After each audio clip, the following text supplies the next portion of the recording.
정체와 역할을 당부하는 공동 기자회견을 하고자 합니다. 그럼 오늘 기자회견에 참석하신 분들을 간략하게 소개해드리고 기자회견 시작하겠습니다. 시민의회 정보포럼 임지연 상임대표님 오셨습니다. 복지국가 소사이어티 윤우창 상임이사님 오셨습니다. 서울대학교 김희영 교수님 오셨습니다. 네, 지역정당 네트워크 이용희 대표님 오셨습니다. 국민주도 상생 개헌행동 신동진 운영위원님 오셨습니다.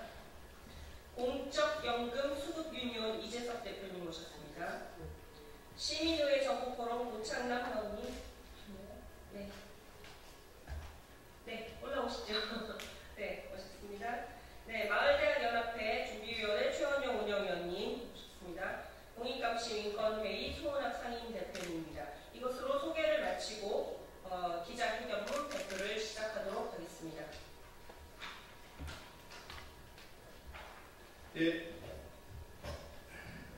네, 안녕하세요. 저는 국민주권정부 선언과 주권정부를 위한 7대 과제의 기자회견을 준비한 복지국가 소사이티의 윤호창 상임이사입니다. 대한민국의 큰 변곡점이 될 대선 투표가 시작되었고 이제 나흘 뒤면 결론을 볼 수 있습니다. 대한민국 국민들은 윤석열 정부 하에서 이런저런 어려움을 겪었고 지난 6개월 전에 일어난 내란 사태로 노심초사하는 날들이 많았습니다. 이제 내란의 결과물로 새로운 정부의 탄생을 앞두고 있습니다.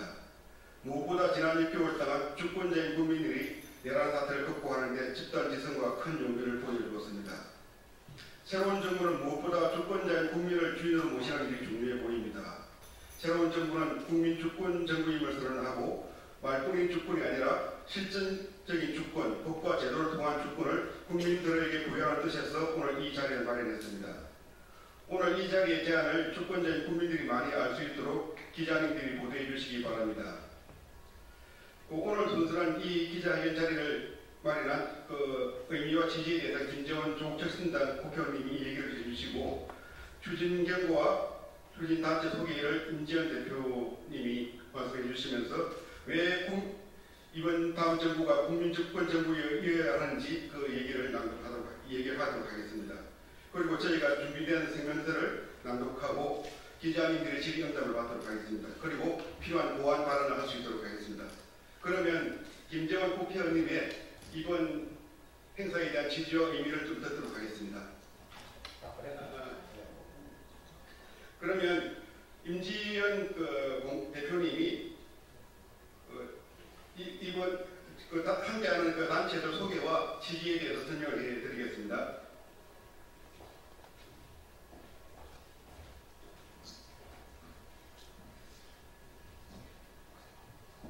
예, 안녕하십니까. 시민회 정부포럼 상임대표를 맡고 있는 임지연입니다. 오늘 7개 단체들과 함께 국민주권 정부를 선언하고 그것을 실현하기 위한 7대 과제를 이렇게 발표하게 되어서 대단히 영광이고 뜻깊게 생각합니다. 오늘 7개 단체 잠깐 소개를 좀 드리도록 할게요.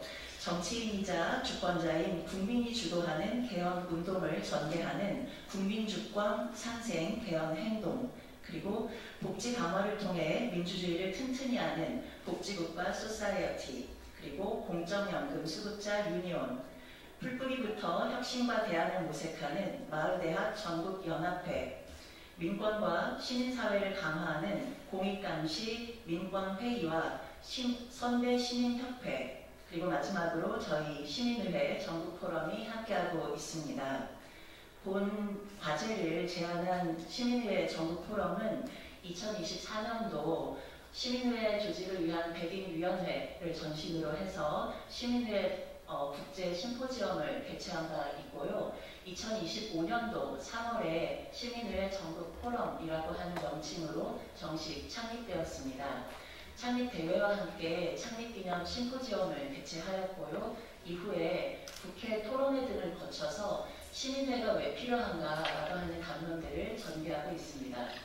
아울러서 무엇보다도 지역 조직이 중요하다라고 하는 생각으로 지역 단위의 조직들을 구성해서 시민회의 교육 그리고 실질적인 실천 등을 지역의 내용들을 담아서 좀 보완을 하고 조직을 해나가고 있고요.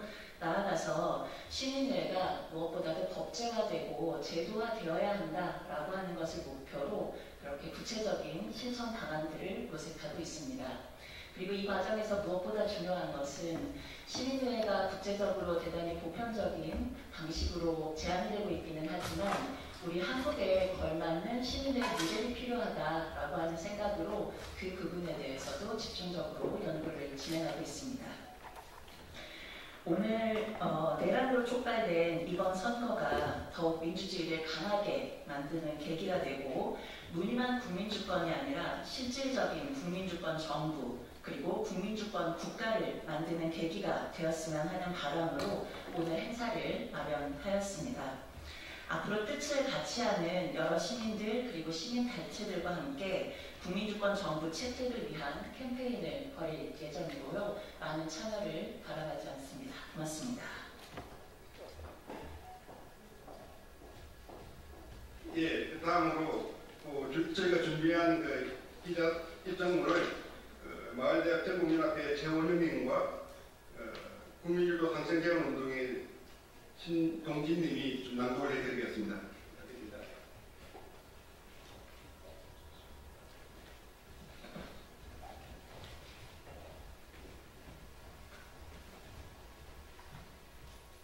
차기 정부는 국민주권 정부를 선언하고 국민주권 강화를 위한 7대 핵심 과제를 추진해야 한다.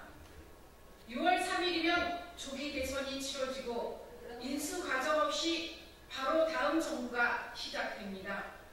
곧바로 시작되는 다음 정부의 명칭과 성격은 국민주권 정부가 될 수 있기를 국민의 이름으로 강하게 희망하고 요청합니다. 6개월 전 한밤중의 내란으로 촉발된 이번 대선은 숱한 위기를 국민들의 힘으로 극복해왔으며 앞으로도 국민들의 힘으로 극복해 나가야 합니다. 비단 이번뿐이 아닙니다.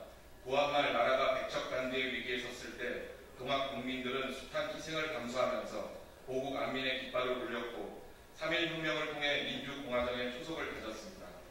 많은 기득권 세력들이 외세에 영합하며 국위 영화를 누릴 때 국민들은 독립과 민주주의를 위해 헌신했습니다. 4.19로부터 시작해 1987년의 5.18, 1987년의 민주화 항쟁, 2022년의 촛불혁명, 그리고 지난 겨울에는 빛의 혁명을 만들어 왔습니다. 우리가 기억하는 근현대의 대표적 사건뿐만 아니라 이 한반도에서 사람들이 살기 시작한 이후부터 이 땅의 역경을 극복하고 새 하늘, 새 땅을 열고자 한 것은 기득권들이 아니라 가진 것 없는 민초들이었습니다. 이번 내란 사태를 경험하고 극복해 가면서 국민들이 절실히 깨달은 것은 우리에게는 주권이 없구나 하는 뼈아픈 현실이었습니다.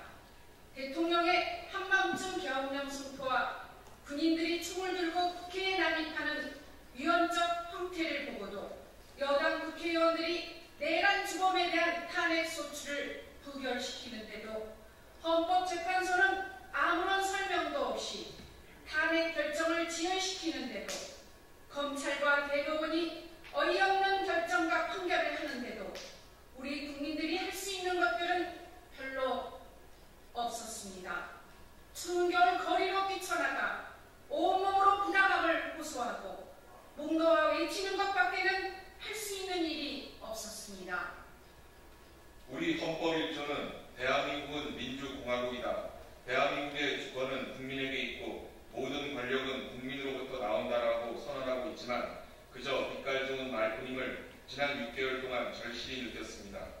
국민들에게 필요한 헌법과 법률의 재개정을 발의할 권리도 중요한 사회적 현안에 대해 국민들의 의사를 물을 수 있는 국민투표권도 문제가 있는 대의 권력자조차 소환할 수 있는 권한도 없습니다. 국민들에게 있는 것은 몇 년에 한 번씩 대표자들을 선출할 권리밖에는 없으며 이 또한 대리인들의 헛된 약속에 속아 배신을 당하기 일쑤였습니다. 선출된 권력의 허구 속에 지금 대한민국은 추락의 위기에 놓여 있습니다. 지난 해방 이후에 노동자 농민들의 희생을 통해 산업화 민주화를 이루면서 제3세계에서 벗어나 선진국의 문턱까지는 왔지만 세계 최저의 출산율과 최고의 자살률에서 알 수 있는 것처럼 대한민국은 백척간두의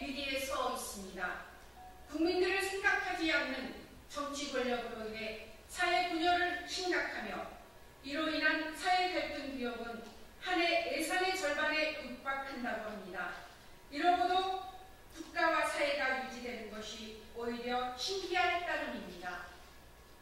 임진왜란 중에 팔도의 의병들이 떨쳐 일어나 조선을 구했지만 결국 멸망하고 식민지로 전락한 것처럼 해방 후 숱한 희생을 통해 대한민국을 세웠지만 다시 추락의 위기에 놓여 있습니다.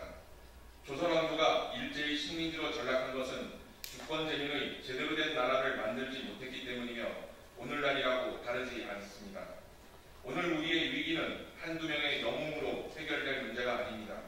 국민들 스스로 주인된 자각과 책임의식을 가지고 헌신적인 리더들과 함께 마음과 뜻을 합쳐 헤쳐나갈 경우에야 수십, 수백 년 누적된 고질병을 치유할 수 있습니다.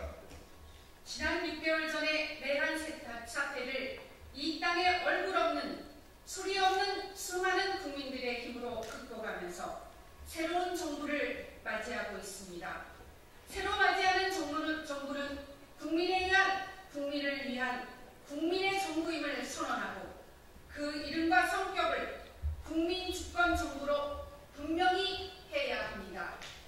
단지 이름만 국민주권 정부가 아니라 헌법 1조의 국민주권을 아래와 같은 국민주권 7대 정책으로 구체화하고 실행함으로써 만들어질 수 있을 것입니다. 1. 제7공화국을 위한 개헌 절차법을 만들고 국민 바람제를 포함하는 국민주도 개헌을 해야 합니다. 한국 사회를 정치 경제적으로 양극화시키는 현행 1987년 헌법의 개정을 국민 대다수가 희망하고 정치권에서도 필요를 인정하고 있습니다. 앞으로 진행될 개헌은 소수 정치인들의 밀실이 아니라 국민들의 주도하에 광장에서 이루어져야 합니다. 국민들이 헌법과 법률 재개정 발의권을 헌법에 명시해야 하며 시민의회와 같은 국민들의 수기와 공론을 통해 개헌이 이루어질 수 있도록 유신헌법이 삭제한 국민 발안제 부활 등 국민들이 주도할 수 있는 개헌 절차법이 다음 정부에서 조속히 마련해야 합니다. 2. 국민투표법을 전면 개정해 사회적 현안을 해결해야 합니다. 우리에게 국민투표법이 있지만 있는지 아는 사람부터 드뭅니다. 선거 이후에는 국민들이 투표를 해본 적이 없기 때문입니다. 현재 국민투표를 위해서는 대통령만이 안건을 제시할 수 있으며 국민들에게는 아무런 권한이 없습니다. 과거 4대강 산업, 후쿠시마 농산물 수입 등 우리 사회의 중대 현안에 대한 국민투표가 있었으면 불필요한 갈등과 사회적 비용을 없었을 것입니다. 이후 대만은 7년 전에 제대로 된 국민투표법 개정을 통해 세계 속에서 대만 민주주의를 30위 중반에서 10위 안팎으로 올려 아시아 민주주의 등대라는 찬사를 받고 있기에 그 효과는 이미 입증되었습니다. 3. 시민의회법을 제정해야 합니다. 일상생활에 바쁜 모든 국민들이 사회적 현안에 대해 생각할 수는 없기에 5천만 인구 집단을 대표할 수 있는 무작위 추첨된 국민들로 구성되는 시민의회를 통해 사회적 해결책을 만들어야 합니다. 헌법, 선거법, 정당법 등 기존 정치인들의 이해관계에 밀접한 것들은 앞으로도 해결책이 보이지 않기에 시민의회가 수기와 공론을 통해 구체적인 내용들을 마련하고 국회 또는 국민투표를 통해 결정하도록 해야 합니다. 4. 풀뿌리 민주주의를 위해 주민의회를 만들고 읍면동장을 주민들이 선출해야 합니다. 1961년 5.16 국택가로 사라졌던 지방자치가 1991년 30년 만에 부활하고 지금 35년이 됐지만 여전히 제자리를 잡지 못하고 있습니다. 현재 시군구의 지방자치는 규모가 너무 크기에 유럽처럼 읍면동 수준으로 자치의 규모는 줄이고 주민들의 권한은 확대해야 합니다. 시민의회 방식으로 읍면동에서 주민의회를 설치 운영하고 주민들이 직접 읍면동장을 선출할 수 있도록 해야 풀뿌리부터 민주주의가 제대로 만들어질 수 있습니다. 5. 실질적인 주민, 국민소환제를 도입해야 합니다. 현행 지방자치는 주민소환제를 두고 있지만 높은 문턱 때문에 상원화된 법이 된 지 오래됐습니다. 지난 2007년 실행되어 18년이 지났지만 그동안 숱한 주민소환 운동에도 불구하고 현재까지 단 한 건만의 주민소환이 있었을 뿐입니다. 주민들이 도저히 넘어설 수 없는 높은 문턱이 문제입니다. 실질적인 주민소환을 위해서는 주민소환법을 개정해 문턱을 낮춰야 하며 입법, 사법, 행정부의 중앙정부 최고위층에 대한 국민 소환도 이루어질 수 있도록 국민 소환법도 제정해야 합니다. 6. 정치 참여를 맡고 있는 선거법과 정당법을 개정해야 합니다. 정치는 종합의 숲이라고 합니다. 사회적 문제와 갈등이 정치를 통해 해소하지 못하면 사회적인 폭력과 폭동의 형태로 일어납니다. 현재의 선거법과 정당법은 시민들의 정치 참여를 통한 문제 해결을 막고 있습니다. 승자독식의 현행 선거법은 상대를 적대하고 정치를 혐오하게 만들고 있으며 정당법은 지역정당 등 다양한 방식의 정당 설립을 근본적으로 막고 있습니다. 우리처럼 정당 설립의 자유를 막고 있는 국가는 자유민주국가에서는 찾아볼 수 없습니다. 민심이 제대로 정치에 반영될 수 있도록 선거법과 정당법을 우선적으로 개정해야 합니다. 7. 국민주권위원회를 설치해야 합니다. 김대중 정부에서 국가인권위원회가 출범하면서 우리 사회의 인권은 한 단계 도약했습니다. 국가인권위원회처럼 국민들의 상시적인 주권 강화를 위해서 독립된 기구로 국민주권위원회를 설치해야 합니다.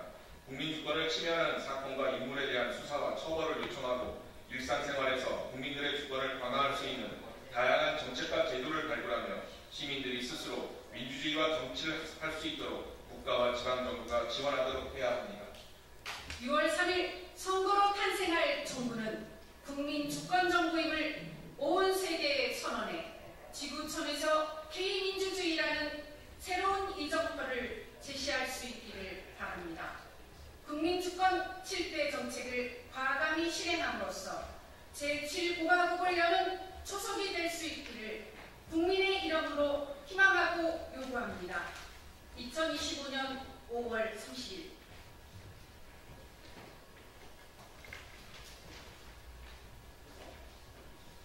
혹시 오늘 발표문에 대해서 궁금한 것이 있으면 기자님들이 질문을 드리시고요.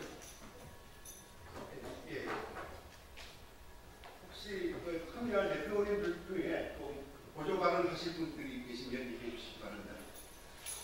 제가 1분만 말씀드리겠습니다. 저는 공익감시인권위 상임위장 송문학입니다. 오늘 여러 가지 우리가 개헌을 비롯해서 여러 가지 법을 제정하고 또 개정하라고 요구했는데 이 국민주권과 관련해서는 국민주권 행사를 보장할 수 있는 기본법을 만들어야지 여러 가지 법률들이 상호 관계가 규정될 것입니다. 그리고 두 번째로 오늘 기자회견의 그 대상을 누구한테 하느냐? 차기 정부를 상대로 하는 것입니다. 차기 정부가 이렇게 하라고 요구하고 촉구하는 것이지 우리 스스로 지금 이 자리에서 우리가 국민주권 정부다 이렇게 선언하는 것이 아닌데 우리가 빨리 기자회견을 준비하다 보니까 약간 표현에 오해가 있을 수 있습니다. 그러니까 국민주권 정부 선언을 채택하고 선언하라고 촉구하는 그런 기자회견을 오늘 하고 적어도 그것이 마련한 선언이 시간이 얼마나 좋겠습니까? 그렇지 않기 때문에 적어도 7개의 과제를 반드시 실천해야만이 국민주권 정부라고 부를 수 있다. 이런 것을 강조하고 싶습니다. 고맙습니다.